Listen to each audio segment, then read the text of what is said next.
Welcome to Understanding Photography with Kim Ayres, episode 36. And tonight we have a special photo challenge on the theme of celebration. A few weeks ago, I did the first photo challenge, which we did on the theme of rain, and it got a pretty good response, and quite a few people said, oh, could we do some more challenges again, please? So in a slightly different way to our usual layout, which is I talk a little bit about one of the photos and the stories behind it before we go on to the critique section. This time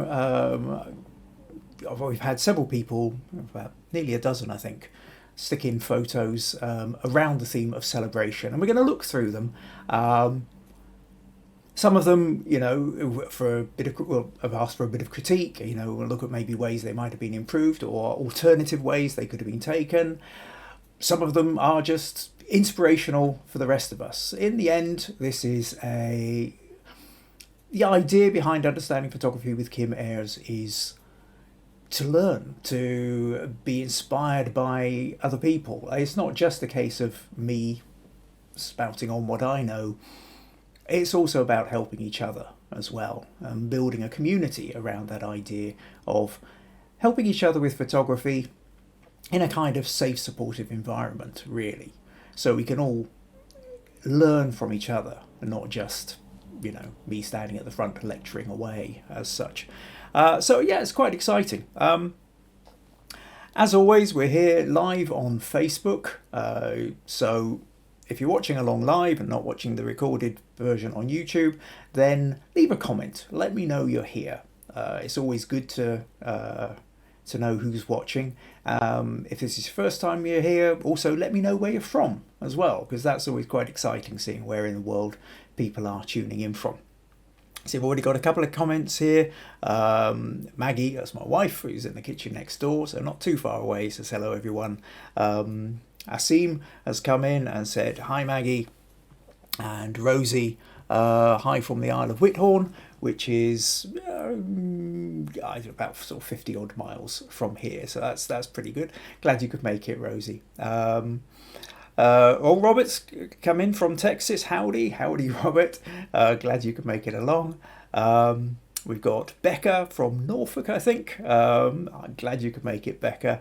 And Jill Harrison. Oh, Jill, you've come back again. That's great. I seem to remember you came along last week, invited by Rosie. Is that right? Can't remember exactly where you're from. Northeast-ish, I think. Or was it North Yorkshire? You can let me know.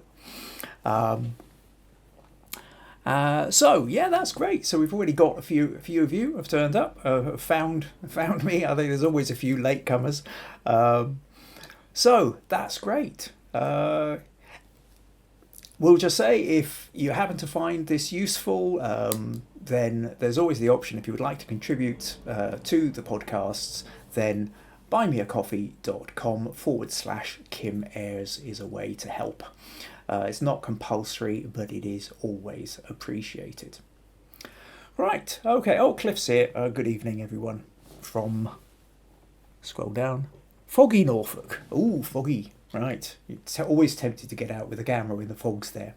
And especially if you're in an urban environment as well, and you've got the street lights disappearing down into the street. That's always quite a fun one to do with fog. Mayor's come in. Evening. Hi, Mayor. Good. Glad you could make it. Mayor's Jerusalem, I think, as well. So that's cool. I'm scrolling down a bit more. I'm VG. Good evening, everyone. Hi, VG. Glad you could make it. That's VG's in India. And Ursula's here from Canada. So glad you could make it along, Ursula. That's lovely. Really glad you could make it. Okay, so I'll pause on the comments for the moment, but I will keep checking back in on them. If I keep them open the whole time, then pretty much what happens is I just get permanently distracted. We never actually get around to doing the rest of the podcast. So I'll just minimize that in a moment and then sort of move on. So in essence then, the idea was that we would use the theme celebration and see what you could come up with. And the notion with celebration was there was lots, and there's been something lovely different kind of interpretations on that. I mean, this evening we've got pictures of people, we've got pictures of objects, we've got actions, we've got close-ups, we've got documentary, we've got created, we've got captured. So yeah, a lot of fun, a lot of different ideas, and I hope this evening you'll feel a bit inspired about what you could do with your camera after this. And that's really the idea. Some of you have sent the images in, and I really appreciate you doing that. And for those of you who haven't sent in, or even those of you who have, you'll see the other photos, and hopefully it'll give you some ideas to play around with. So we've got quite a few. Like I say, about a dozen people or so have sent in images, and quite a few have sent in more than one. I thought what I would start with is I will probably start with just to kind of kickstart it off a little bit. I'll just show you one that I did briefly, my interpretation. Now, one or two of you are already friends with me on Facebook, and thus will know that I've recently put this one up as my banner image. So if I just flick that over there, this is our garden shed.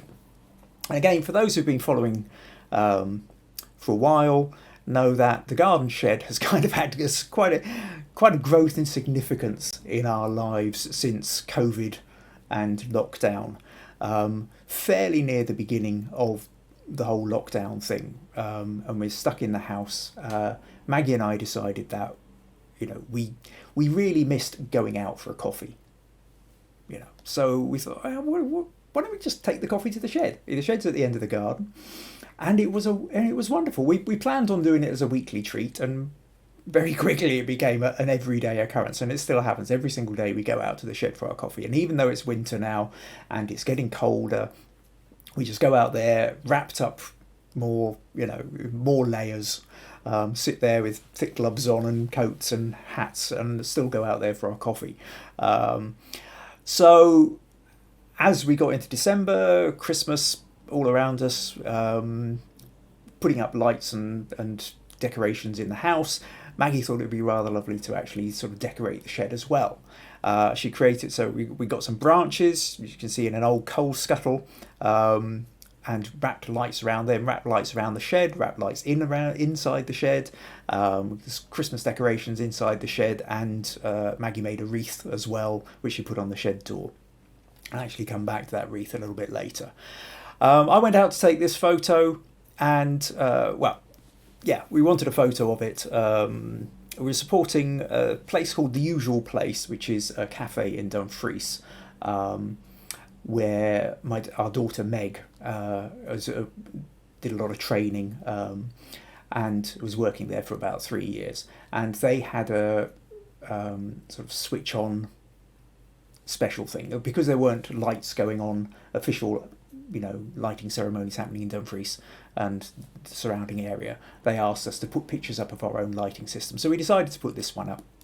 And I will say, actually, it was a bit of a nightmare trying to work out my camera settings. I went out there, there's not a lot of light in the garden, it's pretty dark out there, and I quickly discovered that even with my aperture as wide as I could, the ISO ramped up to the full, I couldn't get shutter speed fast enough that it wasn't going to turn out being blurred.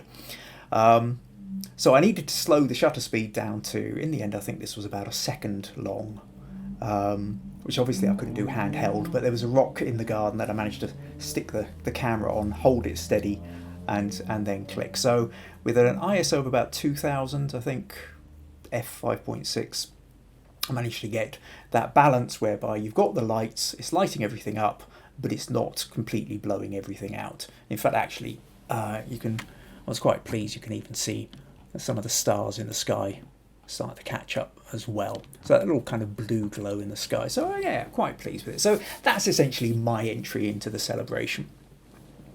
So lots of ideas with celebration. I mean, this one from VG, a great starter. I thought we'd pretty much kick off with this one. It's that kind of thing you can do where if you can zoom in, and if you go for a wide aperture on your camera, assuming you've got the manual overrides, you can do that. Go for as wide an aperture as you can, and then zoom in on an object, and you get the object, in this case Christmas bauble, is then in nice sharp focus, but very quickly the focus drops away and you get this beautiful bokeh. Bokeh being the word for essentially the quality of the blur that you get in the background. And because it's a Christmas bauble, we automatically know that the coloured lights in the background are part of the lights that are going to be on it, and there's green bits in there, so it's going to be on a Christmas tree.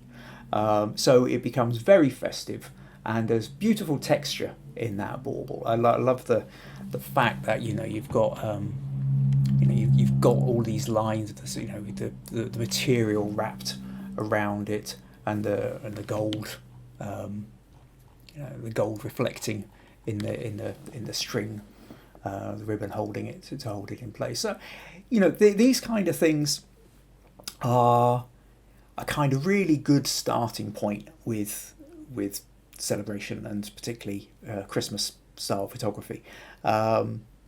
Get in close, find details. Some of you might remember last week I put up a picture of a candle being lit. Close up again, you just got the kind of match head and the top of the candle. That kind of close-upness is a really good way of just kind of really getting in and feeling like you can get involved. You don't have to worry about great big fancy setups. You don't have to worry about major backgrounds or anything like that. So thanks for sending that one in, VG. That was great. Okay, tell you what I'll do. Let's just do a quick flip. I'll flip back between images and see if we have more. Yeah, immediately more comments coming in. Becca says, yes, garden was gorgeous this morning from Frost. Oh, that's lovely. Yeah, again, another one you just kind of want to get out with the camera. And again, Frost, really good one for doing close up. If you've got a macro lens, or you can just zoom in, find frost leaves edged with frost. Is always a lovely one to go for. Jim, hi from Dumfries. Hi Jim, glad you could make it along. Maggie says, "Our lovely shed, hooray!" Lucas, hi all. Hi Lucas, glad you could make it. I'll be looking at your photos a little bit later too. VG says, the famous garden shed. This backdrop will soon become a landmark for your neighbours. Yeah, the shed has appeared a few times now over the last 36 weeks. We're in lockdown. There's not a lot of places I can go. The shed does feature strongly in our lives. Ian, hey, welcome Ian. Really glad you could make it along. Good to see this kind of thing. Yeah, that's really good to see you, Ian. I'm glad you could make it. Rosie, lovely bokeh VG. Right, great. Yep, get the compliments going to each other. If you're enjoying the photos, call it out. So Stacey, good afternoon. I'm glad you could make it, Stacey. A little bit late. It's okay. We're not too far in just now. And a thanks from VG. Right, cool. Okay. So let's go on to the next photo I want to chat about. Yeah. Now, a couple of photos here. It's kind of taking this idea of, if you like, a kind of still life, and VG's zoomed in Christmas bauble. It's if you like the most basic setup. You take one object and you place it, and then you just have a sort of background blurred out. But then what we've got is in this one, Cliff came in and he created this one for Hogmanay. Hogmanay being New Year's Eve, and so we've got the clock strikes 12. You've still got the festive Christmas tree in the background. You've got the bubbly champagne in the foreground. He's very carefully made sure that it's the clock that's in focus. The champagne glass isn't in focus. It doesn't have to be. The Christmas tree isn't in focus, and it doesn't have to be. These are supporting props for the clock. The clock being the main thing because it's striking midnight, and because it's a Hogmanay picture, that's the most important part of it. The only thing I would say, Cliff, is I think these lights down here, I'm not entirely sure what they are or what they've come in from. It looks like something being reflected, or whether it's catching on the lens, I don't know. But I find them just a little bit too distracting. When you've got quite a large bright white spot, it does draw the eye, and the fact you've got two of them really, like almost car headlights kind of grabbing the attention. Whether there was anything you could do with that, by changing the angle or tilting lights, I don't know how you lit this. But I think if you could have done something about that, that could have made a little bit. And this is really nitpicking, but I'm also aware of, it looks like I can see the box that you're leaning it against. And if you could have just maybe tilted up the other way or found a way of leaning it so you couldn't actually see the box behind it, I think that would have helped the illusion of it just sitting there a little bit more. It is one of those problems that if we see a little element of it which we're not really expecting to be there, then our attention gets drawn to it and immediately we lose a little bit of the magic of the picture. But that aside, I really like it. I think it's you've captured that kind of festive celebration-y feel. Now, actually, I should just double check because most people have written something along with this, and in this one, basically yes. Cliff was just saying about this was being a New Year celebration photo. I think most people will be eagerly awaiting for this. Yeah, I think there's an awful lot of people for whom 2020 it'll be very glad to see the back of. Our lives, some of us, our lives have changed quite dramatically, but not everything's bad. Everything's a mix, even within the. I mean, let's face it. If COVID hadn't happened, we wouldn't be sitting here right now doing this podcast. I think I always had ideas of doing a podcast. I could never find the time. I wouldn't have prioritized it. I've been too busy out there trying to drum up photography business. So. It is kind of strange that the way this year has gone, and although I would not have in any way have wished this to happen, and if I could go back 12 months and change history or whatever, there's no way I would want the coronavirus to happen. When you're presented with a situation, it's then what you do with it, and I think one of the positives to come out of it, for me at least, has been these podcasts. I'm enjoying the fact we've got to week 36 and they're still going and we still have people turning up. I think is a great thing. Okay, so that was Cliffy and his Hogmanay one. And okay, so next, yes, now tying in with that, so that's what I wanted to do, was to talk about this one from Greg, because Greg was also essentially doing a still life. And Greg said, this is my first entry into the Celebration Challenge. As many of you know, I'm a landscape photographer, and a few of you will have already seen Greg's landscape photography of Dartmoor and also up in the Lake District. He's posted a few things in the Understanding Photography with Kim Ayres Facebook group, where he's given fairly detailed information about the whys and wherefores of why he took the photos and the settings he used, to kind of give you insights if you wanted to have a go at doing something similar yourself. And he does amazing landscape photos. And then last week when I said about the celebration ones, he kind of threw up his hands in horror and said, well, I'm a landscape photographer. And I kind of egged him on, saying, yeah, well, it's time to get out of your comfort zone. And I was delighted, absolutely delighted by the fact that you have done that, Greg. Not an easy thing to do, I think especially what happens is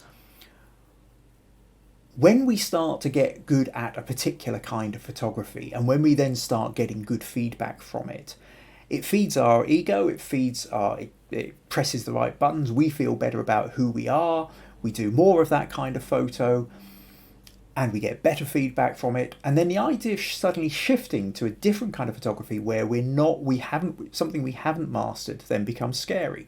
It is out of our comfort zone. And what happens if we're putting up stuff which is clearly not in the same league as the stuff that we built our reputation for? Is it going to damage our reputation? Is it, so a lot of people, and I've seen this happen an awful lot, that they get really good at one particular kind of photography and then get stuck there. They never actually really advance. They get particularly good at whether it's landscapes or macro photography, or, I mean, for myself, I know I really started going with moody black and white portraits, and for about 2 or 3 years, I didn't dare go out of that realm because I found I was mastering something for which I was getting really positive feedback. And the time that I decided to start introducing colour was scary because I didn't understand it as well as I now understood black and white. But if we are going to advance and move on as photographers, then we need to be trying the things that aren't really our thing. And that's kind of why I threw, like, for example, the shed photo in. I'm a people photographer, not an object, but it was kind of fun working out how to take a photo of a lit shed in the garden. There will be photographers out there who can do it an awful lot better than I can, but it's a kind of, I wanted to join in too, So I'm delighted you did this, Greg. I think in terms of a bit of critique for this, there is a feeling of, especially the first thing I notice is it feels very cut off in the top left corner, the way the framing of this goes. I really would have wanted to give it a little bit more room to breathe. There's quite a hard light on it. I'm not sure. I'm guessing you've got two light sources. There's a very strong, there's a strong light with hard shadows. You can see the hard shadow on the leaf here. There's a strong reflection on the side of the champagne bottle. But if I look here, there's another kind of light source here. I don't know whether that's a window. That bit of light, I think, is probably a reflection of the card. But I think you've got a softer light off to the left here as well as that. I also noticed one of the things you've done interestingly is there's water droplets all over it. There's a fine mist of water droplets over the rose. I can see here, particularly noticeable down on the glass. We can see and this rose and bits on the sheet or covering that you've been using, the cloth, and of course, obviously on the champagne bottle as well. So now, whilst I have seen flower photos. Though quite often you'll get close-up macro flowers, and they'll give it a spray it with a fine mist to sort of make it look like there's rain on it. I'm not totally sure whether it really works with covering everything with it. Having said that, I do think that it does give that glass quite an interesting texture to it as well. But there is that thing that you're basically. The main thing I'm guessing why you did that is because it does catch the light and it gives it a slightly different feel to it as well. So yeah, that there's what you've done here, a bit like Cliff in the previous photo. What you've done is you've got the elements of in Cliff's case, the elements of New Year celebration. In your case, birthday celebration. You've got flowers, you've got the birthday card, you've got the champagne bottle. And the champagne glass. So the still life as such has become a it's a kind of a literal interpretation. What do we have within that we can sort of put in place? What are the elements? So flowers, birthday card, champagne bottle, or champagne glass, Christmas tree, clock. Quite literal interpretations. Nothing wrong with that. What I want to suggest, though, as in this idea of sort of opening up further ideas, is the notion of, if you think about the still life pictures of the old masters, of what especially the Dutch old masters, 16th, 17th, 18th centuries. And for whether it was vases of flowers or breakfast items or household items like jugs, bread, fruit, there was something about still life that was working on a couple of different levels. Now, the first level is that one of the great things about still life is it's a way to hone your art, to practice, to you don't have to worry about the light changing on a landscape or the weather messing you about. You don't have to worry, as in portraits, whether the person you're photographing is getting fed up or bored with you. You can sit there and you can arrange to your heart's content. And so it's a place where you can really get to study and play with things like composition.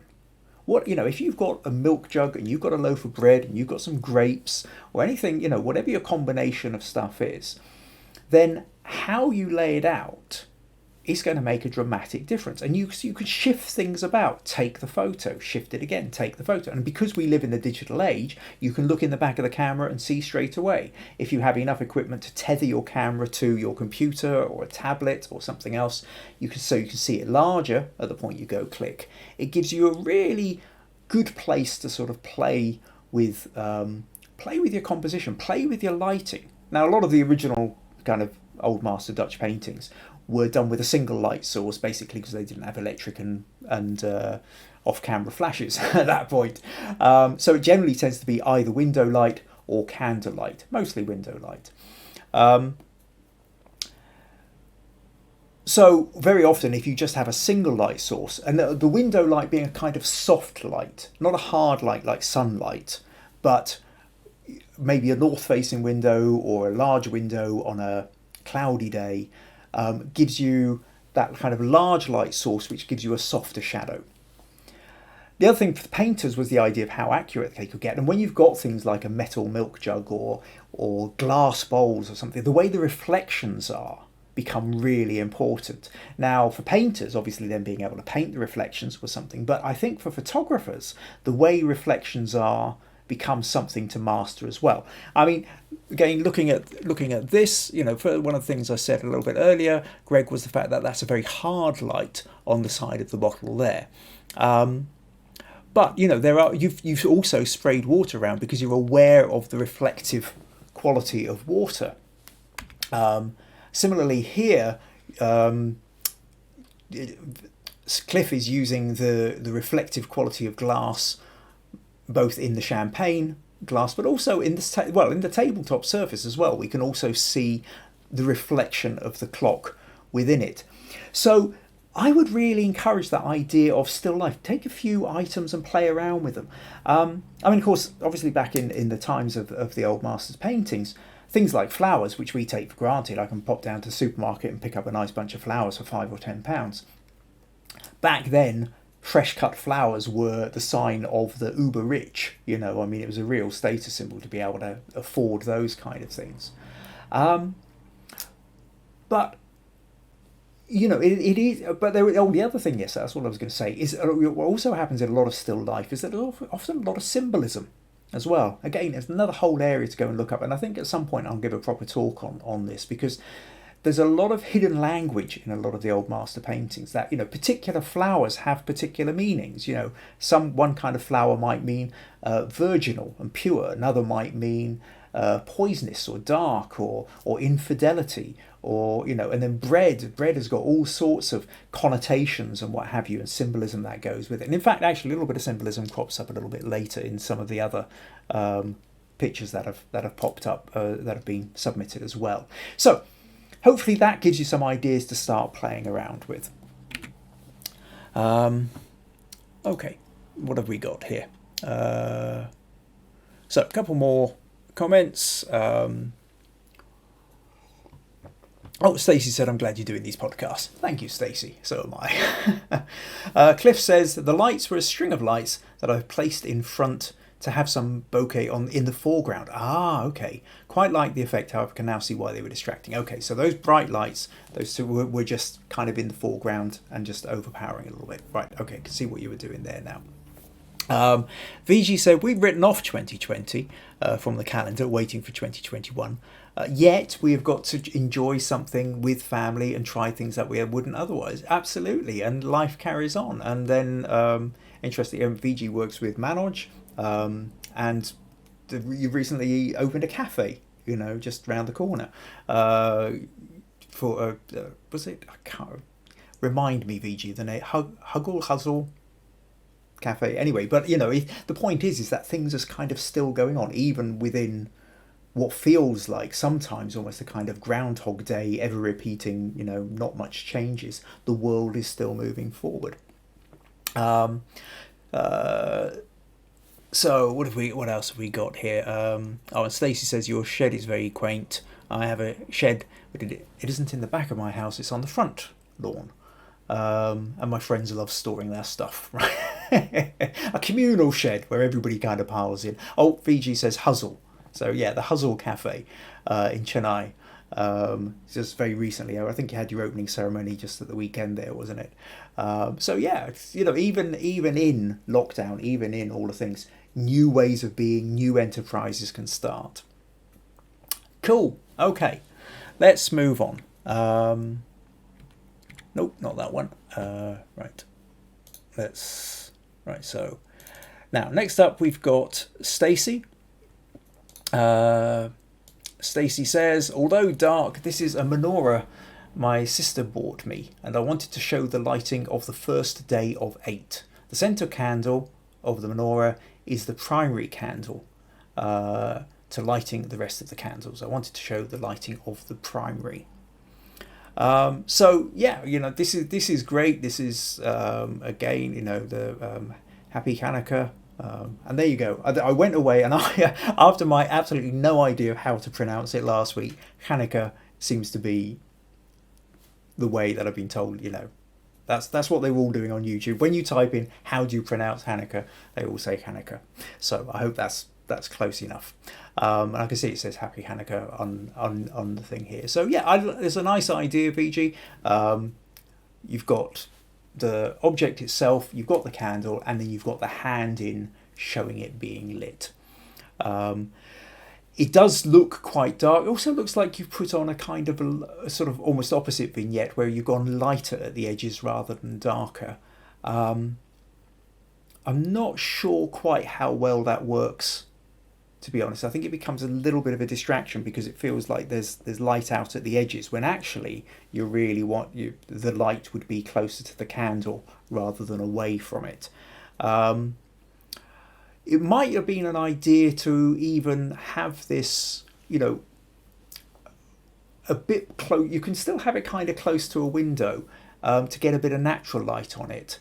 But then underexpose your settings a little bit so it feels a bit darker, but there's still a little bit of light on it, and then you can still have your candle, a little bit like I did with the candle last week, if you remember that. But yeah, this is great. This is the idea of, okay, we're doing celebration, there's the lighting of the first candle in the menorah, and so yeah, that notion of action with celebration is a good start. Okay, what else have we got? And oh yeah, so Maggie, my wife, she joined in, determined to have a go. So you remember the picture of the shed? That's just of here, and here you can see the wreath all lit up, and so this is the wreath not lit up. So Maggie went out with her iPad, wanted to get a close-up of the wreath. Now, okay, let's just find actually exactly what Maggie says. So Maggie said, wreath and tree. On the outside of our open shed door.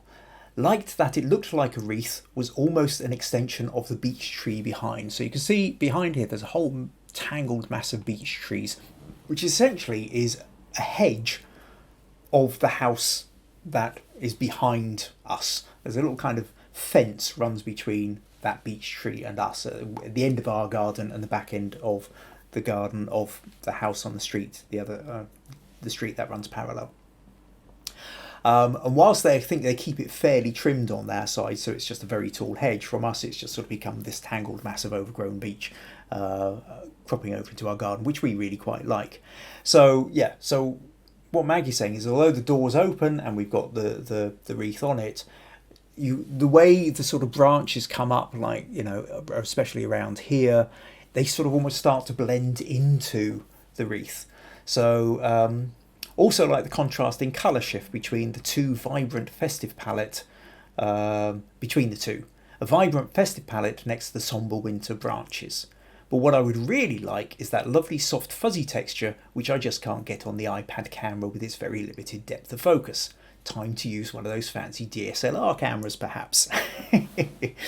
So yeah, what we were talking about earlier, bokeh, that notion of you can have something in focus here, something out of focus in the background, which is contributing to, but not necessarily overpowering or dominating the main focus of the picture. Now, whilst so Maggie's iPad doesn't really allow you to do the whole kind of change your aperture thing. To show you what I can do though, Maggie, is I can just open this in, if I open this in Photoshop for a moment, I can just give you a hint of what it would look like. It's not going to be a perfect representation, but if I, let's just duplicate that layer for a moment. Now, if I select this area here, so I'll select all the branches area. I've gone over a little bit onto the, so I'll just undo that, unselect that leaf and come back. This is only going to be rough, but it will give you an idea. And then what I can do is I can blur it. I can, if I go to filter, blur, Gaussian blur. Oh, I can see a couple of areas I've missed here. Let's just take that back in. So, oh, and one over there. So let's just do that again. Filter blur, Gaussian blur. And you can see here, it's now blurred off on the left. If I push it further, it gets very blurred, way too blurred. I can bring it back and there's virtually no blur at all. So in this case, I think if I go to, now it depends on how big a screen you're watching as to how well you see it. I'll do that sort of, well, that's a 9, doesn't really matter anyway. So if I deselect that, there's a couple of, okay, a couple of patches, doesn't really matter. But you can see that basically the difference between a sharp and a blurred area. Oh, now if you've got it blurred like that, what that does is you see the wreath, you glance over, notice the tangled branches behind, but because it's blurred, you realize that it isn't the main thing to be looking at. So your eye comes back then to the sharpness of the wreath. So what the blur manages to do is it puts more emphasis on the wreath.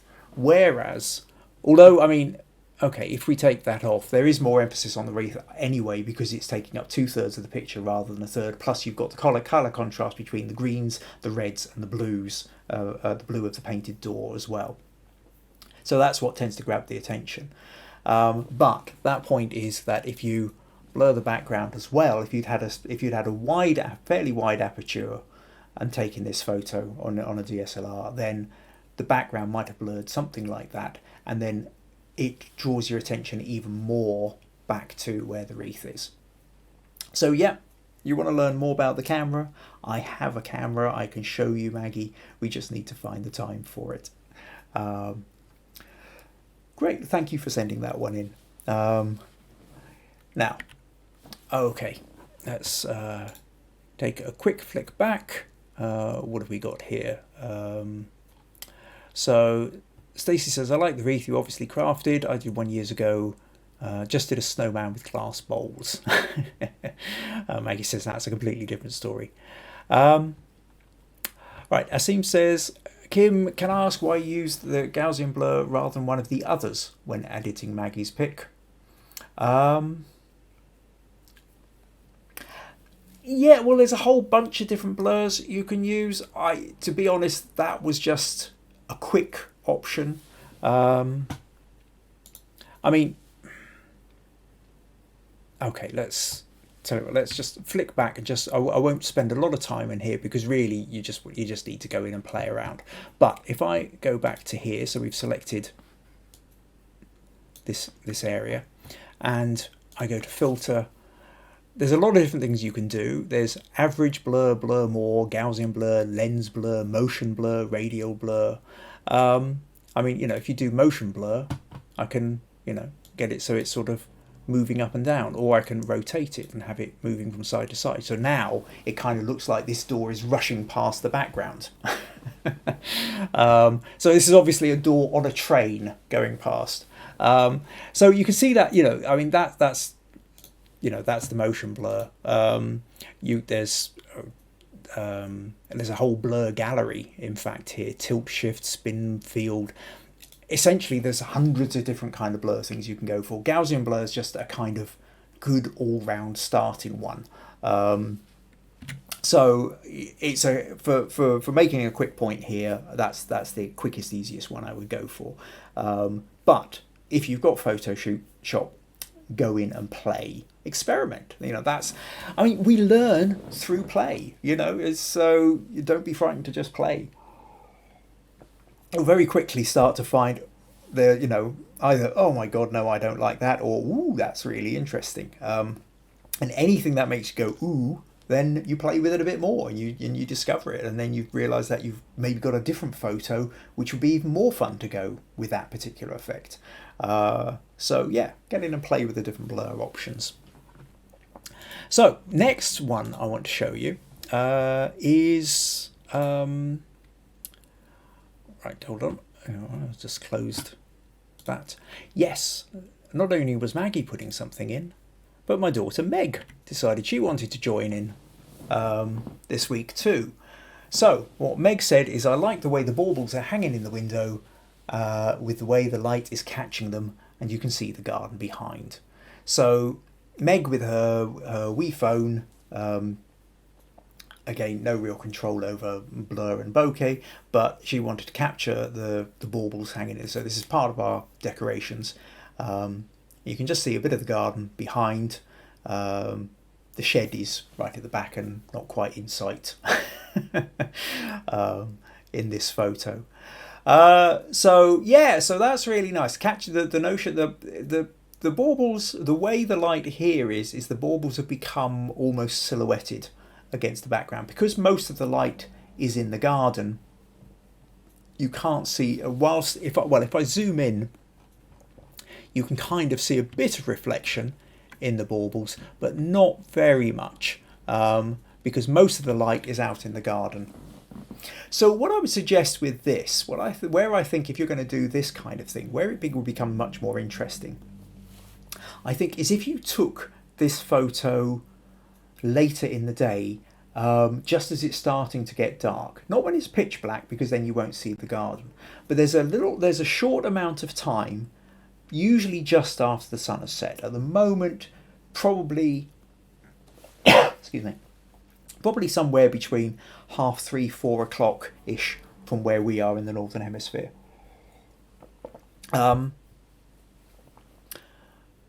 I think, and then what will happen is, and then if you've got the lights on inside, so if we put the fairy lights on in the Christmas tree and the rest of the decorations, then what would happen is it would still be light enough to see out into the garden, but glass, as well as being able to see through it, can also reflect. So you would then get the reflections of the lights inside, as well as being able to see the garden outside, and then that way you end up with sort of almost several layers happening within the photo.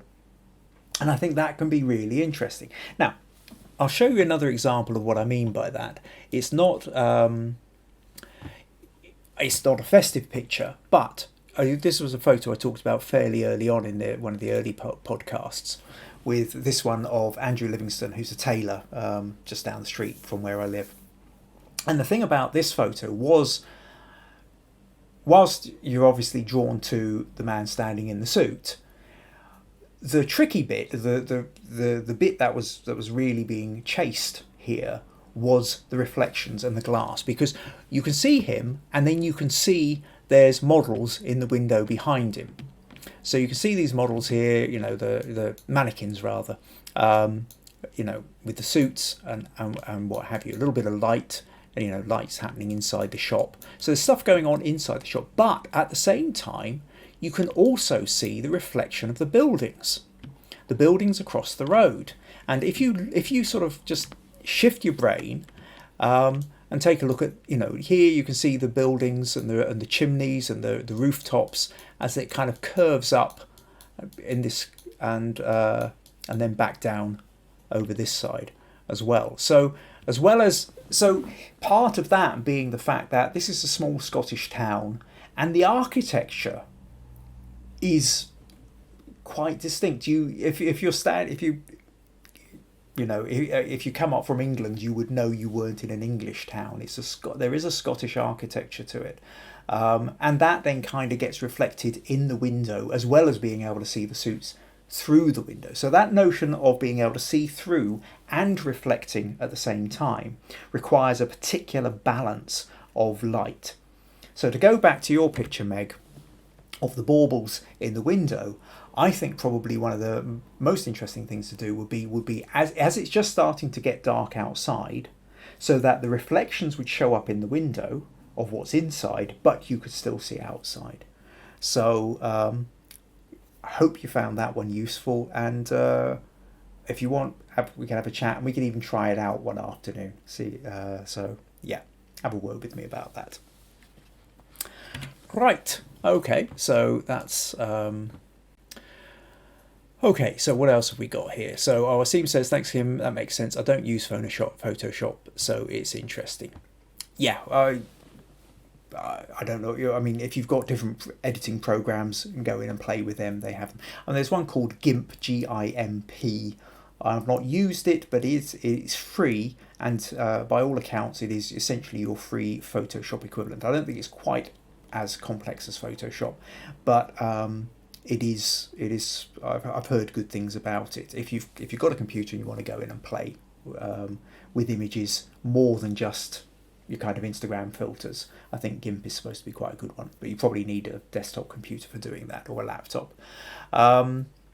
Robert says, not just a garden, a world famous garden. I suppose it is. People in Texas and Pennsylvania and India and Israel all know about this garden. So yes, it is a world famous garden with a world famous shed in it. Yes, Maggie says our garden is becoming legendary. Legendary among the couple of dozen people who tune in regularly to these podcasts. And Stacey says, I like the different arts of architecture. It really tells a story. Yeah, there's a whole massive world of history and architecture and culture. And yeah, there's huge amounts, to go into with that. And of course, there's another specialism in photography, architectural photography. Okay, cool. What else are we going to move on to now then? Okay, next up, weddings. I have 3 different people have sent in pictures of weddings. So let me just minimize that, bring that back up and flick over to here. So what I'll run through what we've got here. So this one was from from Cliff. And so I suddenly lost my text box. Right, okay, so Cliff says, my second challenge picture was at a celebration of a wedding that I shot. I was asked by the groom to capture the bride's reaction to a surprise that he planned for her.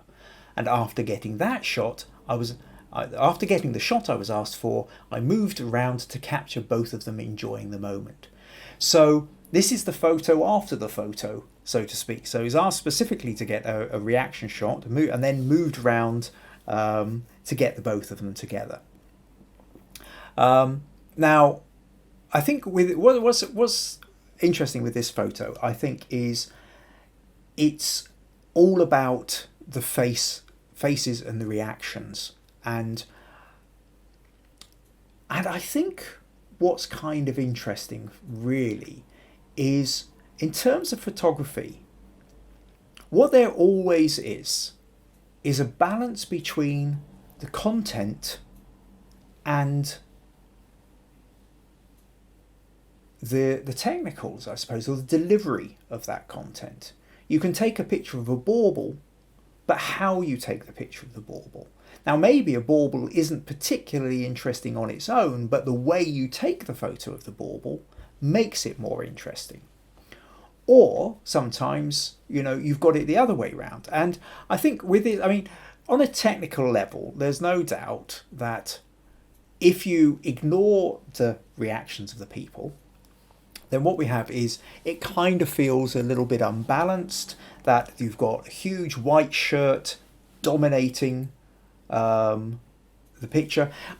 Just to show you example, one of the things I've done sometimes, I don't know since you've started watching Cliff. Oh no, actually you've watched some of the past ones, Cliff, so you might recognise this thing. When people have asked about balance and composition, there's a little trick where what you do is you rotate the image and then blur it. And let's go Gaussian blur again. and you blur it to a point whereby you can't actually recognize what's going on in it. And then you go, what do you see? And the two things you notice, well, there's a little dark patch here, and then there's a really big white patch, light patch up here. And that tells you that really it's that large white patch that is essentially grabbing all the attention. So when we go back to this photo, on a technical level, it doesn't work in that way. And yet, it's a lovely photo. You know, because in the end, this photo is about capturing that moment. This photo is about the amazing expressions on their faces. And I am in absolutely no doubt that this would end up one of their favourite photos in their wedding album. Because it's not about the technicals, it's about the emotion of it. Now, in an absolute ideal world, what we try and do is we try and capture the emotion of the moment, and then but we also have all the technicals that go with it. But there's no doubt that what you've done is capture the emotion here. And actually, whilst if you're talking about, you know, composition things, you would probably crop it something like that. The reality is, the fact that you've cropped it like that is because there's a wedding cake in the background. Let's pull it up here. You can zoom in a little bit more and drag it up here. For anybody who wasn't sure, you can see there's a cake in the background there. And so actually that cake is an important part of that story. So I think it's one of those things that can sometimes get lost. It's very easy to get caught up in the technicals of what we should have done. But if you'd sort of hung around and got absolutely all the technicals right on this, you'd have missed that moment. And that moment where they're laughing and smiling is the really important bit. Now, similar thing going on here. Now, in fact, over the next couple of photos that I want to talk about here. So this one from Greg. So Greg says, this second image for the celebration challenge, this one is of my wife's friend celebrating her wedding last year. I'm no portrait photographer either, so I was actually quite pleased with it. It was taken in blazing sunshine at 2 p.m, so it was a real challenge with exposure. So camera settings, f5.6, ISO 100, 1/640th of a second, so very fast shutter speed to cope with the fact that it's a very bright light. I liked the natural expression and unforced smile. I asked one of her friends to call her name, and as she turned to look, I grabbed the shot. As Kim is the expert portrait photographer, I'll be interested to hear his views on this image. So, really, I mean, first of all, Greg, I think that idea of getting somebody to shout her name so she turns to look, she hears a familiar voice of a friend, so she's already kind of half smiling. She's, you know, it's putting her in a good mood. You're going to get a good expression. That's a really neat trick. And for anybody else watching this, listening this, take note of that one. You know, yeah, get a friend to call out the name she turns. Now, I think, again, similarly, there's a thing kind of a bit like I was talking with Cliffy just now, which is there are aspects to this which, on a technical side, maybe don't work quite. I think you've darkened down everything really black. You've got a very heavy vignette. Now, if you were just isolating her, that's one thing, except for the fact that we have the shoulder of the person standing just in front of her, which is then cutting off the edge. Now, she does have a lovely expression. She's got a warm, friendly smile. The lighting, bright sunshine, is not the most flattering of lighting. It always gives very hard shadows. So it's one of those things where, again, on a technical level, what you've been doing here is you're rescuing the photo. You've darkened out the background, you've darkened out the person standing in front of her because you realise that these are elements that are getting in the way of the main story being the warm, friendly smile on the bride's face. And that's fair enough. And I think, you know, given the limitations of the lighting and the circumstances, you've probably done right. Having said that, I don't know what the original was. Might actually having a little bit more background in it have just added to a sense of space, the place that she was in. And I don't know without seeing the original, but it's something to consider at any rate, is Actually, you don't necessarily have to black her off completely. Having a little bit of background, maybe even blurring the background if you need to, or just having it, you can still have it sort of darkened down a bit, but not completely blacked out. And I think it's still okay to have her in the place. We will always get drawn to a face first. That's the first thing. If we see any picture, the first thing we will get with a face in it, the face is the first thing we will look at. So you've kind of got that on your side, to allow some of the other elements to come in. But as I said to Cliff before, this is another one of those where actually we're not as worried about the technicals, because the primary thing here is you got the warm expression, and that's really what you're wanting in a portrait. Great. Okay, so thanks for sending those ones in, Greg and Cliff. Right, let me just do we have any more comments? Oh, right, Rosie says, I lost you for 10 minutes. I'm having computer problems, so it may not be able to last the distance. I hope you can make it, Rosie, and if you can't, do tune in, because I am going to be looking at your firework photos in a little while. But it might be more towards the end of the... I've not got them lined up for last, but maybe second or third to last. So, yeah, if you lose me again... you might have to catch up on YouTube. I mean, that's another thing just to mention for anybody who has to rush off, or that these are recorded and they're put on youtube.com/Kim Ayres, where you can go and see all the back episodes. Having said that, of course, if you watch them on there, you don't quite get the live experience in joining in and watching the being able to write the comments and get me to reply to them straight away. And yeah, another little reminder, I suppose, while I'm here, if you're finding this interesting, finding it useful, and you would like to contribute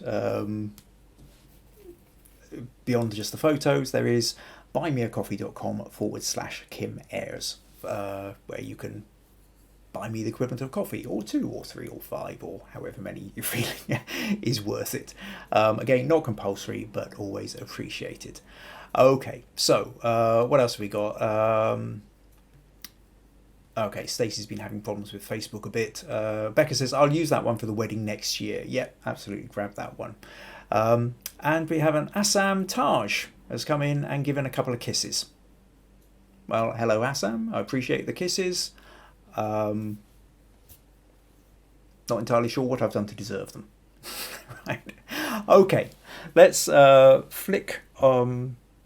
let's move on to the next photo. What was I going to do next? Oh, yeah. So carrying on with the wedding themes. So Asim has sent in, he sent me a few photos. I'll just show a couple of them.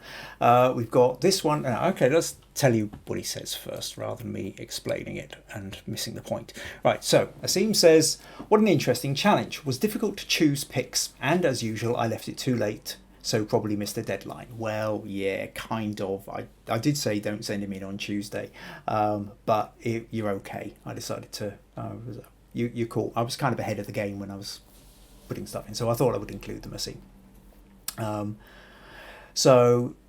Anyway, it says, most cultures in the world celebrate weddings in some shape or form, and these are some pics of a Hindu wedding ceremony I took at my little sister's wedding. Feel free to comment. I'll be grateful for any feedback about anything which could have improved them. Taken on a Nikon SS9900 fixed lens. Okay, taken on a camera. Right. In an open courtyard with a building with a marquee style setup. Okay, so I've grabbed 3 photos of the ones that you sent. We've got this. So we've got this one, and this one. I'll just mention this one first. I think on a technical level, this is certainly the best one. These ones both tend to miss out on focus to an extent. I'll come back and talk about those in a sec. This one, it's much more it is in focus. We've got the focus on a beautiful woman in the center. We've got smiling face of the woman next to her. Fantastic colors vibrant, full. We've got all the women sitting around or standing around, all these wonderful, rich silk saris. It's very opulent, it's very rich, very beautiful. So it's certainly sort of capturing a moment, which I really like. Now, on a technical level, one of the things I would say, well, there's a couple of little things. We have this sort of pole of I'm not quite sure what it is, but textured feathers or material of some kind over on the right, which is partially framing it, but is also kind of feeling a little bit dominant. The other thing is that while the attention is on the woman in the centre, I do like the reactions. I like the reactions here, and the reactions of the woman up here. Her head is cut off. We've got more up around here. We've got a chin just sitting out the bottom here, and I would guess that there's more reactions going on. And what I feel with this is it would be really quite good if you could have just either widened back out if you had a wide enough angle lens, or stood back about another foot or something, and got in the group of women around her, because I think that it's not just a case of, I'm assuming this is your sister, the one that your little sister getting married in the middle here.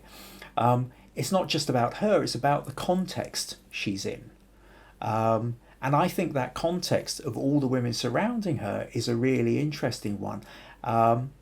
If you were just wanting her alone, then I think you could zoom in. You could zoom in and take a photo of her. You could zoom in closer and have her and is this a friend or bridesmaid, or her sister, I'm not sure, whatever, but anyway, if she's an important part of it, you can include her. I quite like the fact that we can see the phone in the background as well, which sort of adds to that cultural mishmash, as well, not mishmash, but extra, the way the world is. In a way, without that phone, this could be timeless. I dare say, that a wedding like this could have looked virtually identical 100 years ago. But the iPhone or whatever, just sitting over a shoulder, places it very much in the now. But I think, that notion of a context would have been interesting. And then other things, if you've got the zoom on, it is to zoom in on the detail, the wonderful henna on the hands and the arms, and these little detail shots sometimes can work really well standalone, or they can work as part of a whole group of photos. I mean, the thing is about a wedding, when you're photographing weddings, and Cliff will tell you this from the wedding that he did, and Becca, you'll find out this with the wedding that you shoot next year, is you are, of course, always looking for the couple of standout shots, the ones that sort of sum up everything. But it's also about the collection. If you think about it, if you had a gallery and you were curating the gallery, it's not just about the individual photo, it's about how they all fit together. And for that, you need to have the big bold signature photos, but you also need the filler photos, you need the detail photos, and you need the wide context photos, so that overall, when you look at lots of photos together, they really create a full, rich story in the way that a single photo can't on its own. So with this one then, Asim, I would have said that, you either want to be slightly closer into her because you're then separating her off from the background, or you want to be a little bit further back and actually bring in all the women that are around her to give her that context. But other than that, it's beautifully sharp, and you've got beautiful rich colours going on.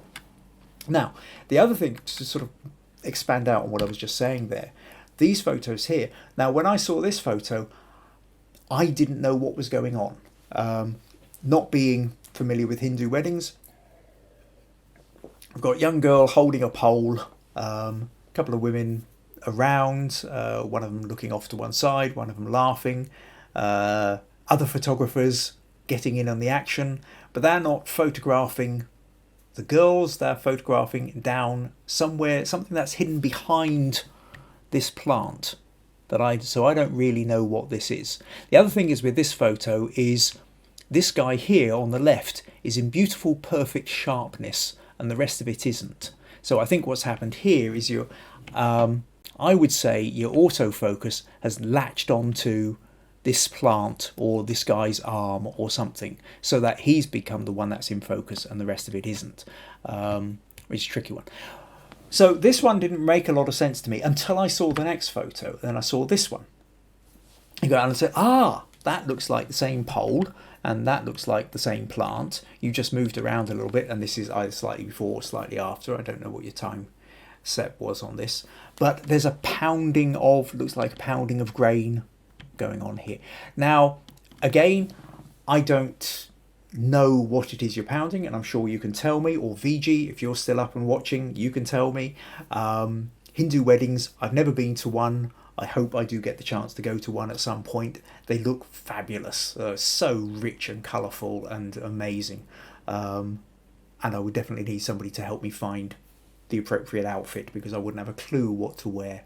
However, it's not likely to be happening in the near future. But this then obviously becomes some kind of there's some kind of traditional ritual going on here. I'm assuming a pounding of a grain, whether that's then to be made into flour for bread or something. But yeah, please let me know in the comments what it's about. I'll come and take a look in a moment. And again, this kind of photo is a bit like I was talking then about Greg and Cliff's photos earlier. In terms of, it's not quite as vibrant and colourful as your first photo. It's obviously not as in focus, although it's quite nice having that sense of movement. The fact that that hand's are more blurred does mean that you can see that, they're not just posing with a stick. There is actual definite movement going up and down. I like the different expressions on the face, from the smile to the serious to the very serious, laughing going on in the background, very concentrated down the bottom. So again, but there's quite a bit of out of focus. I think, technically, there's other things you could, would have made, but that doesn't really matter. What's important here is you caught the action. And again, I think it's that thing of, in the context of the album, in the context of the larger part, this becomes a really important photo, and it's more important that you capture this than you get it technically right. We can to go back to that point, that sometimes, especially if we're photographing weddings or we're photographing events, if we're not careful, we get so hooked up on getting everything technically perfect that we can miss the actual action. And when in a wedding, you don't have a second chance. You can't go back and retake the photos afterwards. It's a lot like when you're doing event photography, any kind of shooting live bands. It was a few weeks back. I was a month or two ago. In fact, sort of did quite a large section on shooting live bands. And the problem is that you can't tell them to, hey, that's a great position, lads, stand there and hold that pose, because you've got a whole bunch of people behind you trying to listen to the music. So you've just got to grab what you can. And sometimes if you can get the emotional part of it, that will kind of trump the technical side of it. Having said that, if you can get the technical as well and the emotional, bam, well, that's the absolute thing that we're all really trying for. So you don't ignore the technicals, but certainly in a situation like this, you get the emotion of it first. And whether that's the emotion of Greg's smiling bride looking over to her friend calling, or it's the Cliff's bride and groom reacting to a special surprise, or it's this where there's action of a part of a ritual going on, which is an important part of the wedding, then capturing that in action becomes the most important part. Okay, cool. Has anybody written in the comments yet to tell me exactly what that part of the ritual is? Okay, VG, that marigold flower garland, I guess, in the bride's photo, and then haha beats me. Oh, we have several types of ceremony, and we don't follow this particular ritual. It's not a pounder, I think. Okay, Assam, this is where you're going to have... Asim. Yes, it was a flower garland hanging off the frame. Okay, so that's it. So come on, Asim, you're going to have to tell me, bearing in mind that there's something like a 10 or 20 second delay between the time I speak to the time you hear me, and then you've got to write something, and then I've got to see it. So you might have already written it, I just haven't managed to pick it up on it yet. So Asim, it is a pounder. And Stacey says, I agree with you, VG, not all Jewish weddings are the same. It depends, some are conservative. Yeah, so much of different ways. What was the theme saying there? I think the women are getting the turmeric ready. Oh, it's turmeric. Okay, turmeric or turmeric. Gonna get into another pronunciation thing. I'm gonna stick with turmeric for the moment. I'm pretty sure I have heard it called turmeric. Anyway, doesn't really matter. Okay, well that's interesting. Cool. So, okay, yeah, there we go. My bad as well for assuming that the tradition would run across all different. Of course, there's going to be lots of different styles of wedding, just as there. Yeah, every culture has particular wedding styles, and then there's going to be all sorts of variations within that. So, well, yeah, but that, which again is a fascinating part of it, and why you need to capture the moments, even if you don't get them technically perfect. If you get the right moments and you get the emotional ones, then that's the really important part. Cool. Okay. Well, thank you for clearing that up for me. So next up, where are we going? Oh yeah. Okay. So Lucas, are you still here? I know you came in at the beginning. So got a couple of photos by Lucas. So this first one. Did Lucas say much on this? I took these photos over a year ago at Tacloban City in the Philippines on some local parade. It was taken with an 85mm lens. I think it fits the subject of this challenge quite well. So celebrations, street celebrations out. So he's in the Philippines, some kind of street celebration going on, and it's captured. So sent in two photos. There was this one and there was this one.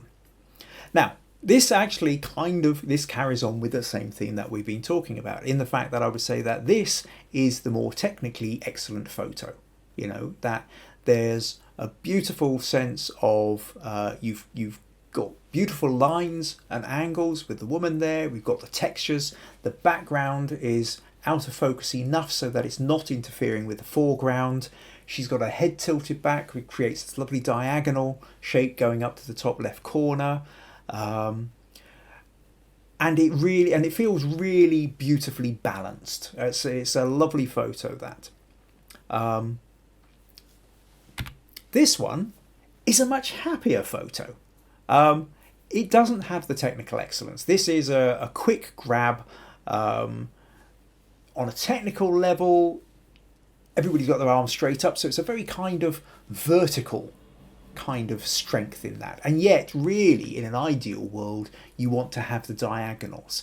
I've talked before, I will talk about again, but just to briefly reinforce that, generally speaking, verticals and horizontals, strong verticals, strong horizontals in a picture tend to create stability within an image, and diagonals tend to create a sense of movement, urgency, or unsettledness or energy.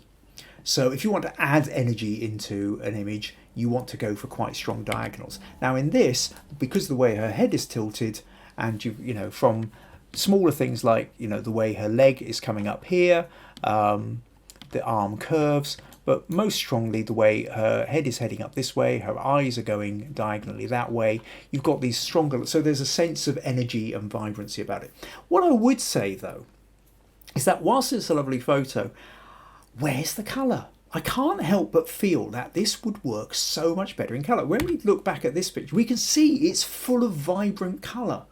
And the colour is a huge part of the parade. And with this one, I would just love to see the colour version of this. I can't help but feel that would have just made, because the composition is rather lovely. I do think you've got a beautiful photo here, Lucas.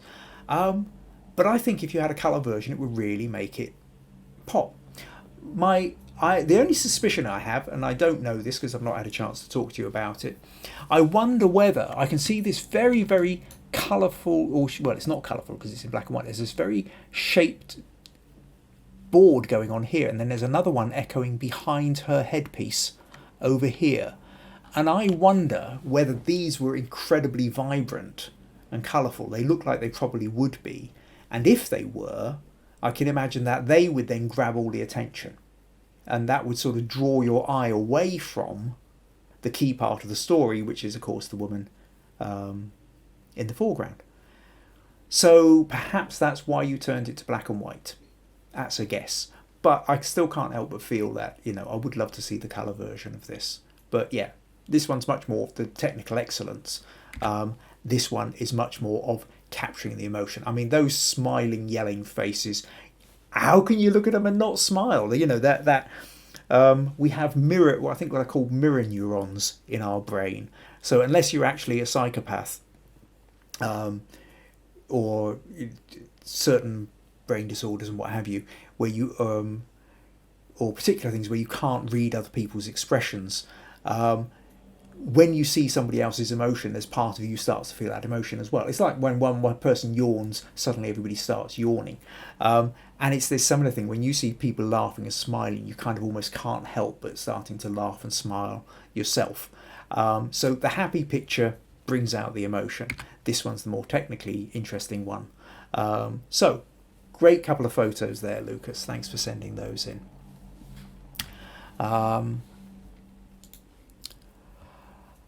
Okay, so what have we got here? VG says, lovely photograph of the girl dancing. Maggie says, more glorious colour. Yes, and VG, yes, I wish I'd see the colour as well. And Becca, beautiful pic. So there you go, Lucas. There's demand for the colour version of this. You're going to have to say, post it if you watch this back, if you can find it and you've still got the original colour version, show us the colour. Post it into the Understanding Photography with Kim Ayres Facebook group, and for us during this week, and so I can show everybody next week. That would be fun. So I will just say, for anybody who's sort of watching this who's not a regular, essentially there is, you see, Understanding Photography with Kim Ayres.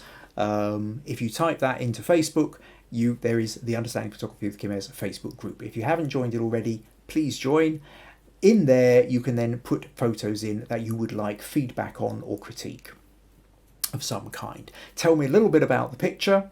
Tell me what it was you were trying to achieve. Tell me some of your sticking points, where you feel that you're running into difficulties, and then I will do my best to try and help you in the following podcast to give you some reasonable feedback and critique on how to improve that photo or aspects of photography that you were struggling with.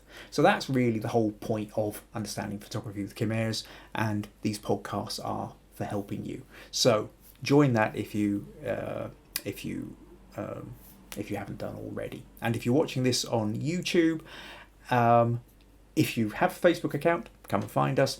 If you don't do Facebook, you've got, whether it's principled objections to it or it's just not part of your scene, but you are watching these on YouTube, you can still join in. I've got a few people who do take part in this.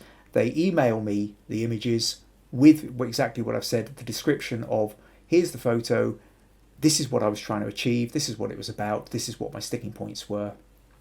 Then I talk about them on the podcast, and then they catch up later on the next, because whilst this goes out live on a Tuesday night, usually by Wednesday lunchtime, certainly by the end of Wednesday afternoon UK time, the recording is usually uploaded so you can watch the following day. Right.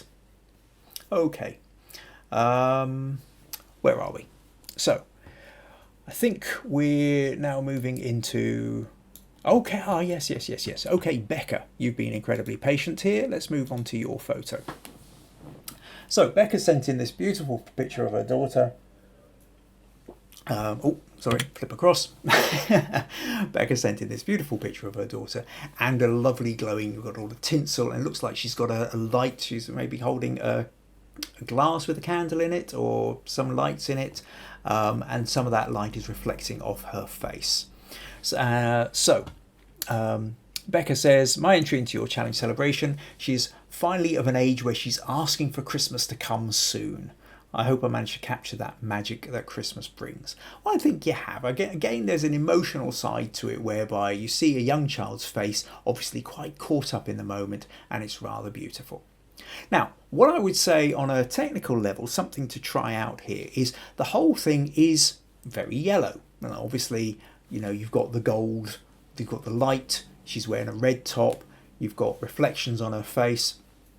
But the thing is, because the yellow light is kind of coming down on the hair and on the wall behind, I think there's a kind of that kind of feels more like a kind of overhead light, which is just sort of making it just a bit too yellow saturated. And I think what I would be tempted to do with this is to bring a little, sort of do a blue shift in the color, but not for the whole thing. But maybe even if you just selectively blue shifted the background, then it would actually enhance the gold and the yellow. Let me show you what I mean here. So what I'm going to do here, let's just open this with Photoshop. Okay, just close that one from Cliff.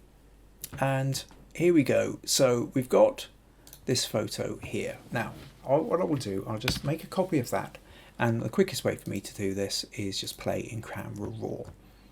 So I'm just going to do this quickly, but it should hopefully give you a sense of what's going on. So we've got a temperature slider over on the up here, and I can move it to the right and it makes everything much more yellow. I can move it to the left and it makes everything much more blue. And at this point, the whole thing has become silver.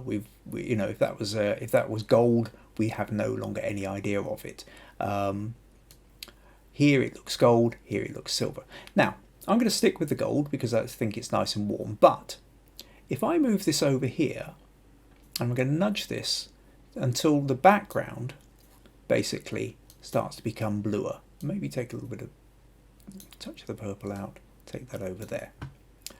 Now what I'm going to do, because I've created that on a separate layer, I can now mask that layer, and then using the paint tool, paint it back in. That's all in black, so if I turn this to white, then what this does is this allows me to paint in the full. If I do that, you'll see the whole thing turns. But what I'm going to do is just very quickly selectively paint in just the background. Not going to worry too much about the rest of it. Now, obviously you can do it much more neatly but this is just kind of giving you a little bit of time, tiny little bit in here as well. And really, what I want, can you see the difference in that, Becca? You know, you can play with hues and tones and you can shift it and all the rest of it, but just that sense of, now maybe that's slight overkill. Maybe if I just drag that down a little bit, you know, take it back there, it's fully yellow, but I'll just slide that across, and then it comes a point where it just starts to look a bit more blue in the background. And that kind of color contrast between the sort of the blue and the gold, blue and the orange, or sort of slightly purpley blue and the yellows. It's a whole kind of color theory thing going on where you're using color opposites. And what it does is it actually makes that gold look even more gold. Because when you've got gold in yellow, it's just everything is yellow cast. But when you have that little bit of contrasting tone and color, it really makes it stand out. So I think, to be honest, that I would have a play with that, and you can see that it makes the gold much golder. So I hope you found that useful, Becca. So let's just close that. And okay, so what was Becca saying? It was colour changing light under some silver tints. Ah, so the tinsel was silver, right? Okay, ceiling light, lighting is something I'll admit I'm still learning. Yeah, fair enough. Yeah, absolutely, and we all are all the time. So that's good. I'm good. I'm glad that was useful then. All right, and you've got a couple of extra. Yeah, Maggie saying what a sweet little girl, and BG bless her, and Stacey very cute, and yeah. Okay, so yeah, you can't go far wrong with cute child in a photo. Cute child supplants any amount of perfect editing because everybody just goes, oh, she's so cute. Okay, brilliant. So now okay, next photo, Fiji, back to Fiji. And here we have Fiji's friend, Manoj's daughter Devna, Fiji's wee friend. And here we go again. I mean, you know, how cute. Christmas. Yeah, where can you go? You got a cute child. Now, quite different, you know, very different kind of feel to Becca's one. Here, Devna is looking straight into the camera. You are absolutely engaged. She's got her finger to her lip. Shh, don't tell anybody. She's got a little Santa hat on. She's next to the Christmas tree. it's a very, very engaging photo. This one, you're with Becca's photo. We were talking about this. Was it last week or the week before, about the difference between the subject looking into the camera or looking away from the camera? In this one, we're observing. The girl is in her own little world and we're watching on. With this one, Devna's in our world. We are interacting with her. I mean, she might be 5.5 hours time zone away from me, but she's looking straight at me. She's engaging with me. So there's a completely different feel to it. So yeah, really fun photo that, I think, VG. I think that was, and then there she is next to the Christmas tree. It all, and the finger over the mouth. I mean, it's all very conspiratorial, whether she's sneaking down to sort of raid Santa's mince pies or whatever it is, take a sneaky look at the Christmas presents while nobody else is noticing. Very impish, very charming. What I would say with this, now I think you sent me an original, but I've not really had time to look at it. What I will just say with this though is, in the editing, I'll just quickly open here, VG, that I think you could get more detail out of the Christmas tree. Now, if I just, I mean, one of the things that I'm aware of, she's not completely in focus now. I think you did, in the stuff you sent me, this was set at something like 1/10 of a second, which is a very, very slow shutter speed. So I'm guessing you were doing that because there really wasn't a lot of light.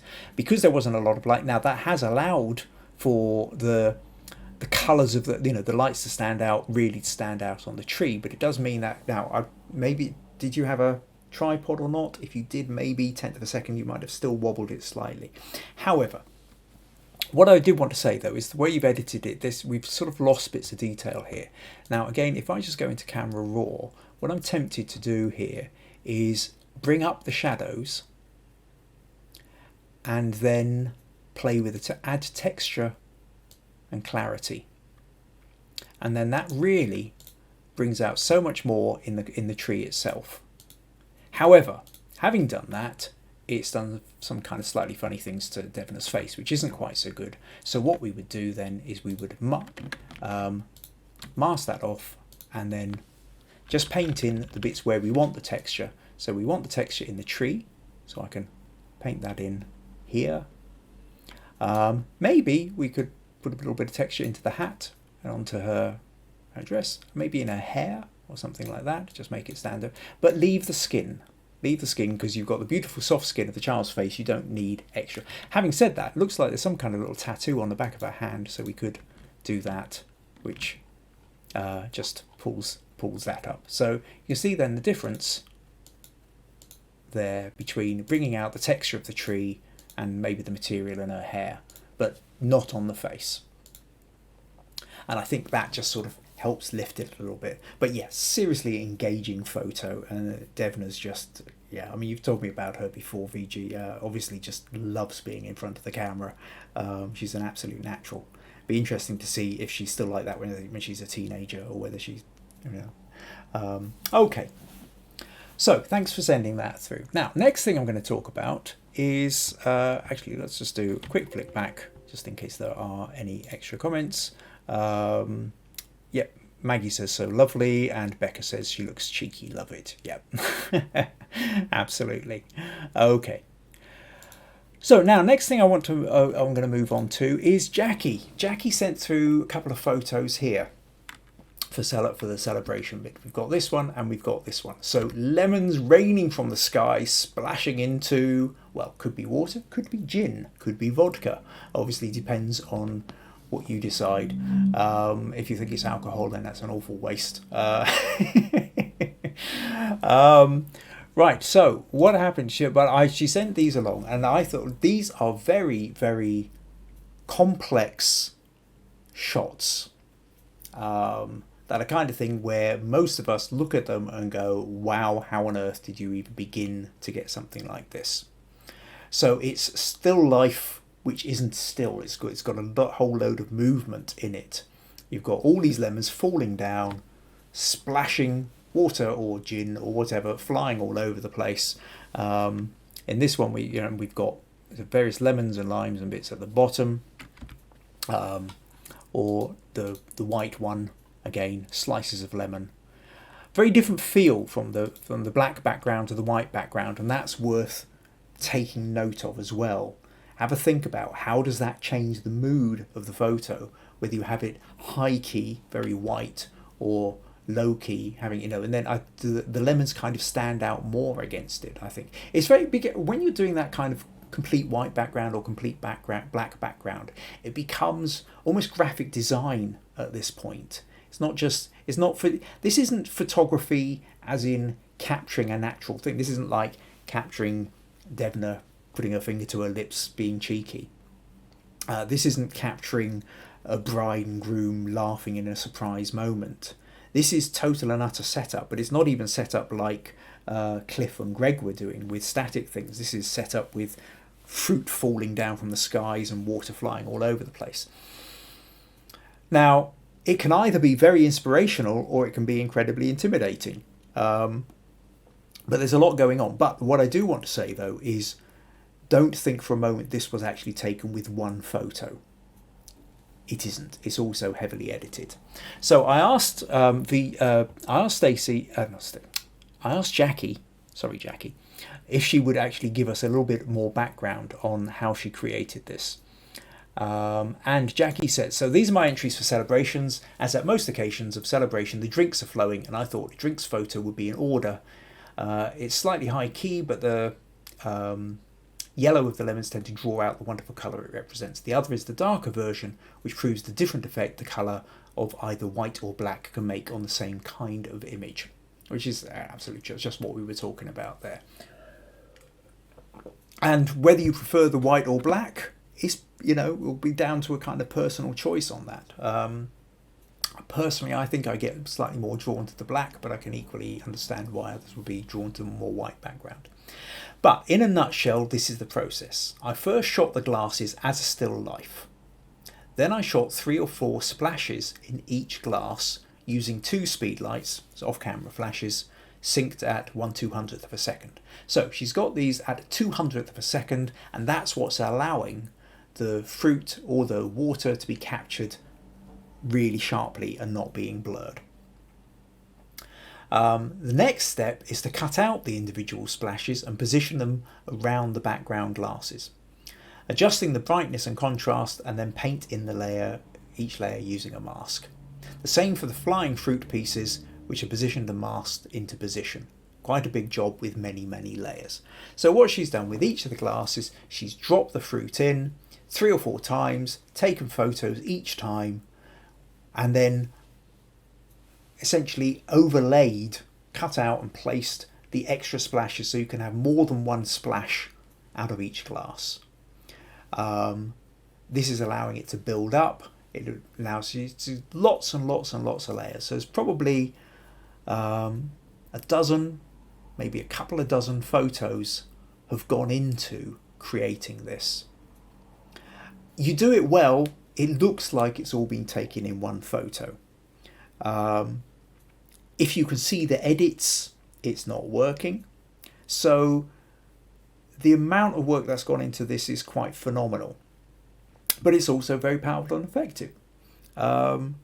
So this was a kind of a one that I wanted to share, and I'm really glad you sent these in, Jackie, because it's that notion of, again, still life. You are creating the image. It's your chance to play. And I think that idea of playing, dropping things, splashes happening, it's a lot of work, but can also be really quite rewarding once you start kind of getting it going. And then this idea of multiplying it up through several glasses. This is, I've seen this kind of stuff. There's in another little photography group I'm with online. I can't remember who it is now. Somebody's got a picture where they've got a strawberry dropping into a spoon with cream on it, which looks really effective. We're doing it with one piece of fruit, so doing it with multiple pieces of fruit, there's a lot going on. But it does go to show you what you can do if you want to really play. So thanks a lot for sending those in, Jackie. Okay. Okay, so what have we got? Okay, Stacey says, Jackie makes such complex shots, I think they're good. Maggie says, it's making me thirsty. Absolutely. Becca says, I fancy a gin now. Oh, Asim's come back in with beautiful pic, Becca. And VG saying, great technique and yes, intimidating for me. I read the description on how it was shot and the process, and I even got even more intimidating. I think Jackie is an excellent photographer, inspiring. And Becca says, yes, insane talent. Yeah, so there you go, Jackie. Take on board the compliments, absorb them, enjoy the moment. They are quite amazing photos, a lot of work gone into them. Cool. Right. Okay. Next thing I want to talk about is Rosie. I don't know whether you're still with us, Rosie, or whether your internet connection gave up. I know it's not looking too good here. It keeps going red and then orange. I am a bit worried about how well this is coming across, or whether you're losing it. However, the recorded version will be fine if you want to catch up on any of these bits afterwards. So next photo then, Rosie sent through 3 photos, this one, and this one, and they are all of fireworks in Kakubri, which is a town just about 10 miles from here, 9 miles from here. And Rosie says, celebrating the end of the Kakubri tattoo, f5.6 ISO 100 2.5 second exposure, matrix, tripod with a cable release. I think I prefer the first. Oh yeah, I then asked her which she preferred, because she sent all 3 of them in, and she said she prefers this one because of the intensity of the colour, but then I like the colours in all of them. So here's an interesting one. So we've got this one, which is predominantly red on the sea. This is photo 1. This is photo 2, much more of the pinks, slightly narrower, but a little bit more maybe going on in the... We can now see the church spire here a little bit more clearly, maybe a little bit more texture in the front, and then picture number 3, where there's more of a range of colours. We've gone through the whites and the pinks stand out a little bit more as well. We don't have the picture, the silhouettes are slightly less on horizon. They all have a slightly different feel to them. So that's picture 3, picture 2, and picture 1. Which is your favourite? Let me know. Shove it in the comments. I'll just run through once more. Picture 1, picture 2, and picture 3. Because I find it quite fascinating. They've all got something slightly different to them. The question then is, what do you do with 3 photos? So, well, just before we get to that, I mean, just to explain here that this is taken from across the river. So the tattoo is happening in the big fireworks celebration is happening in Kakubri, and most people witnessing this are in the town itself, standing pretty much underneath the fireworks, looking up, seeing the great things. And what Rosie has done is she has driven round the other side of the estuary to the across the river, so that she can get all these glorious reflections. So it's thinking ahead, really. You could be standing underneath and getting photos of the fireworks above you, but they would just be the photos of the fireworks. You wouldn't have a context for the fireworks. And what Rosie has done beautifully here is get that context. And that context is the Kakubri harbour. We can see we've got the harbour here, we've got the fishing trawlers in the foreground, got the marina here. And if we flip back to this one here, I particularly like the horizon on this. We've got smoke coming drifting across. We've got the spire from the church as well. That little bit of park, that raised mound there with trees on, is all lit up. The 2-second exposure, 2.5 second exposure, is allowing for the light trails. So you go boom, and then it shoots across, and so we're capturing that. And then we've got these wonderful, wonderful textures on the water as well. So I think that's it's really fun to do that kind of thing. It's thinking about, I'm off to a fireworks celebration, but how can I really capture this, get the context, but also get those reflections. So a lot of thought went into those. What I find particularly interesting, though, is the fact that, she put up the three, and then I said, well, which one do you prefer? And she prefers the first one. But it's, well, why have you put up three rather than just one? And each one speaks slightly differently. There is always this problem of the fact that sometimes we take photos and what if you had to choose? Which one would you go for? And sometimes we have to do that. Sometimes there's only room to give one photo, whereas we might want to give all three. We can get a bit scared of just putting one photo because we feel, well, what if we've chosen the wrong one? What if everybody else would have preferred picture number 2 or picture number 3? But therein, I think we still have to go with our own judgment. In the end, we're the photographer, and we're the ones who are doing the chasing. Now, if you've got a customer, that's a different thing. You show them, here's option 1, 2, 3, which do you prefer? And the customer says, whichever one they want, that's fine. They're paying you. But if it's yourself, this is what creates your voice, your authentic voice with photography, is pursuing the choice that you wanted. And I think that's really important. And maybe not everybody's going to agree with it. You're never going to get everybody agreeing with it. But you might not even get the majority of people agreeing with it, but that doesn't really matter. If you're pursuing your voice and the photo's for you, then choose your one and be ruthless about it. And that's okay. And it doesn't matter if you like picture 1 and my favourite is picture 2. If picture 1 is yours, take it and allow that to be the one to show. I remember once, I'm going slightly off on a tangent, but it kind of feels worth it, is to take this idea to an extreme. I used to go to music festivals where I was playing in a band, and then I would go around and take photos afterwards. We'd do our little stint in the beer tent for half an hour, and I'd spend the rest of the weekend charging about with my camera, just taking photos of everybody having fun at the festival. And what was always interesting was there was other photographers around, people I knew. There's certain guys you bumped into with cameras who crop up a lot. And there was one particular, and that also, at the end of that, a couple of days after the festival, you'd be checking on Facebook to see what photos other people had got, and then cursing the fact that they got this amazing photo that you somehow missed because you were on the other side of the field at the time.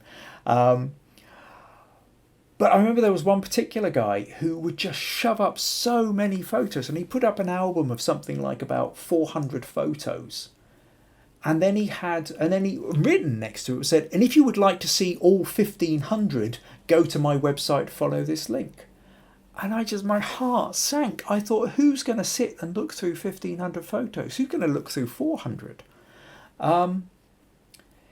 Uncurated, really. Following festival, I kind of tried to talk to him, as tactfully as I could about the idea of now. What really came out was the fact that he didn't really trust his own judgment. He said, well, a number of times I put up a photo which I don't think that I'm not really keen on, but everybody goes, oh, wow, isn't it brilliant? But they're looking for different things. They're not you. I think you have to kind of stick with your conviction of developing your style. Only show the photo, because when you show 400 photos, people don't pick out the best ones. They just kind of all merge into the same, and your not as good photos end up diluting the power of your best ones.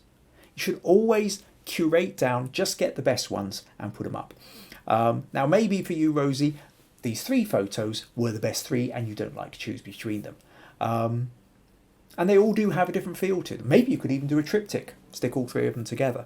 But I'm just kind of raising that point, something to think about, which is sometimes just get the one photo you like best, and don't feel like you need to dilute by putting other ones up. Anyway, okay, so I hope it's going off a tangent, but it kind of felt relevant. Right, okay. So, let's just make a little look down here. What have we got? Okay, so I've got a few things here. Rosie's still here. I had to reset the hub. Yes, brilliant. Okay, glad you made it back then, Rosie. VG says lovely shots. So VG's favourite is number 3. Robert in Texas, his favourite is number 1. Maggie says love the reflections. Becca loves number 2. And there we go. You see, everybody's got a different favourite. Stacey, nice capture. Cliff's coming, great splash pics. You're running behind here. Rosie said, I've changed my mind. Number 3. That's my yeah. Oh, Barry says, good thing to try to stick with 2 or 3 firework photos is to stack them. You can do that, but I suppose if you've got different feelings and moods on the reflections, it's kind of what you do. Okay, Rosie says, I did take quite a few that night. Oh, I bet you did. I know I would have. I would have come away with about 600 on the roll and then spent ages trying to find the best handful that I wanted. But lovely photos, and yeah, that was really interesting. So thanks very much for sending those ones in. Okay, right, brilliant. I'm glad you managed to make it back. And Barry, of course, you went down in Kakubri as well. I'm sure you got quite a few photos of the fireworks when they were going as well. Have to share, stick one in the group this week. Show me what you got up to. Show me your best firework photo, Barry, because I'm sure you've had some pretty amazing ones. Okay, so what am I doing here? Right, let's flick back.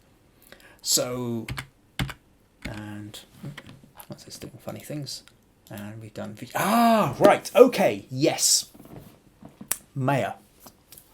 I know you were here at the beginning. I hope you've still managed to suck through to the end, or maybe you had to rush off and do other things and watching this on catch up. But Maya says, hello, Kim. You set a difficult challenge to find a universal image that conveys an idea of celebration.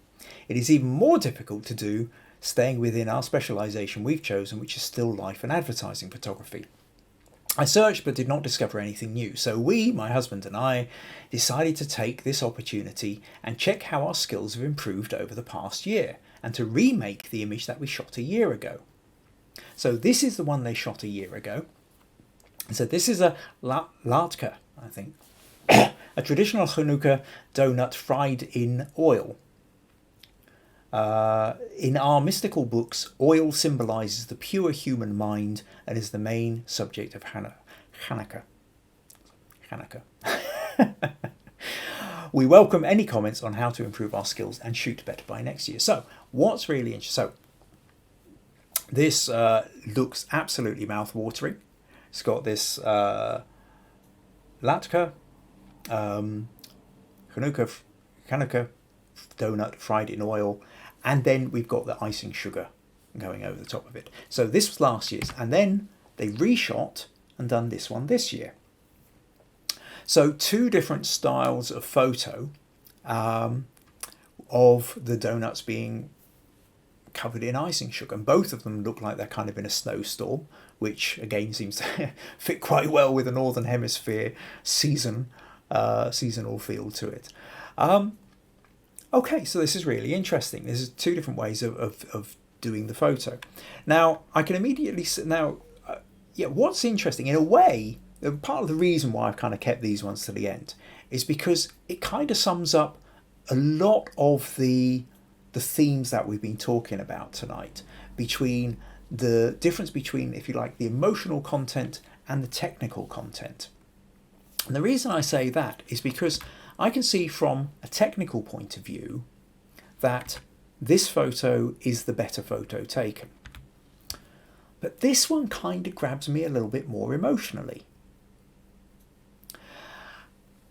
Now, to talk about the technical level, for those who aren't really sure quite what I'm going on about here, with this one, this first one, the one taken last year, where it falls down on a technical level, I think, is the light is very much an overhead light, so you can tell that by the way the shadow comes around the plate here, and some of the highlights are just burnt out. The light's just a little bit too strong, so we've got kind of complete whiteout in places. We've lost some of the texture.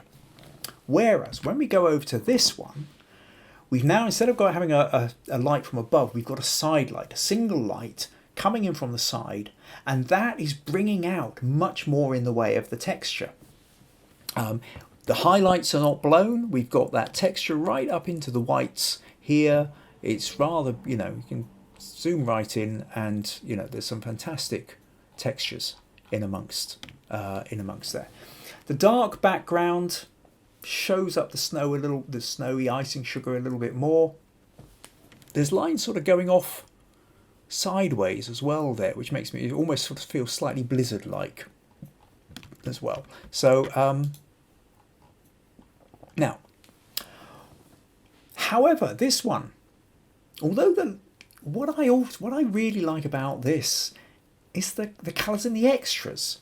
You know, that we've got like the coins in the background. There's colour patches in the back. I'm not sure what else these things are. I mean, they're getting lost in the bokeh, but there's a context to them. This feels more festive in that way, in a sense. I think, to me, it's a kind of brighter colour. This is a kind of happier photo, if you like. That's what I mean on a kind of an emotional level. This is something which you eat cheerfully. You know, it's festive time. It's, you know, well, I was going to say it's Christmas. It isn't. It's Hanukkah. But it's, you know, it's festive. It's midwinter. It's icing sugar. It's sweet donut. Let's dive into it. This one is moody. This is moody and dramatic. This is a serious donut. This is a donut. Well, you might dive into it, but you might have to do some kind of ritual or say a prayer first. There isn't that. I don't think there's the sort of joyfulness that you have with this. This photo is a more joyful photo, and I think it's partly to do with the colours and the extra bits in it. This is a kind of darker, moody, grab you serious kind of photo. That's not to say it's wrong. It's just a different mood created by the lighting. So it's I find it kind of there's this contrast as to what you're going for. Now you could brighten this up with to get really cheap and tacky. You know, get a little plastic reindeer. Again, probably wrong culture again. But if this was a Christmas donut rather than a Hanukkah one. You know, the idea of getting like a little plastic Christmas tree, little plastic Santa, or I'm probably being hideously blasphemous here. I'm not being disrespectful in the slightest. Just the fun aspect of it. I kind of almost want to have like a bit of fun with it. You know, if you had a little snowman sitting there, you know, half covered in, you know, you could add a bit more fun to it.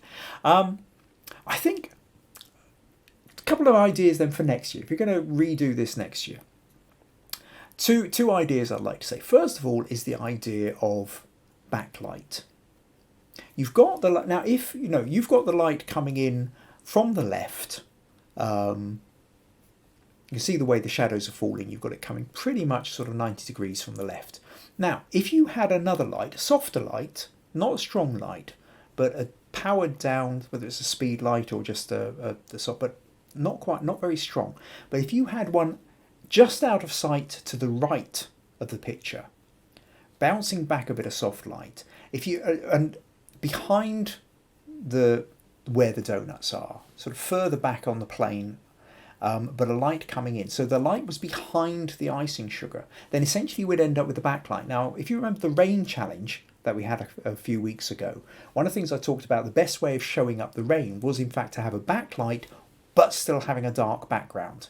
And the backlight, you don't want to have the light in the shot because then it grabs all the attention. But if you can have a backlight where the light is out of the shot, but is still making itself felt, the effects being felt, and you've got a dark background, then everything would really show up. And I'm pretty certain here, if you had that kind of light, then the icing sugar, the falling, whether it's the snow effect or just icing sugar effect you want, would really zing, would really stand out.